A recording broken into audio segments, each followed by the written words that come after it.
নমস্কার, গুরুকুল ইনফো চ্যানেলে জানাই আপনাদের স্বাগত। আপনারা সকলেই জানেন মহামান্য সুপ্রিম কোর্ট ইন সার্ভিস শিক্ষকদের ডেট বাধ্যতামূলক করেছে।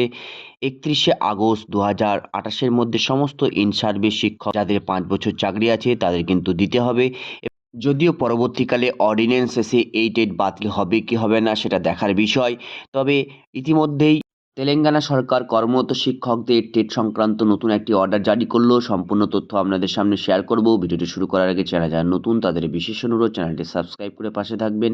পাশে থাকা বেল বাটনটি অবশ্যই প্রেস করে দেবেন। অর্ডারটি তেলেঙ্গানা সরকারের স্কুল এডুকেশন ডিপার্টমেন্টের অর্ডার, যেটি ৩/৬/২০২৬-এ বেরিয়েছে। সাবজেক্টে বলা হয়েছে school education conducting 2 special Telangana state teacher eligibility test only for in-service teachers in addition to the scheduled regular 2 TETs per year permissions accorded regarding।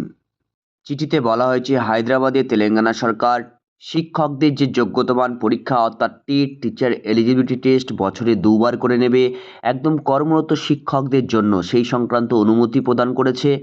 এবং তেলেঙ্গানা স্কুল শিক্ষা দপ্তরের যে বোর্ড, সেই বোর্ডকেও কিন্তু বলা হয়েছে উপযুক্ত ব্যবস্থা গ্রহণ করতে হবে যাতে রেগুলার বেসিসে 2 ইয়ার্স টেট কন্ডাক্ট করা যায়।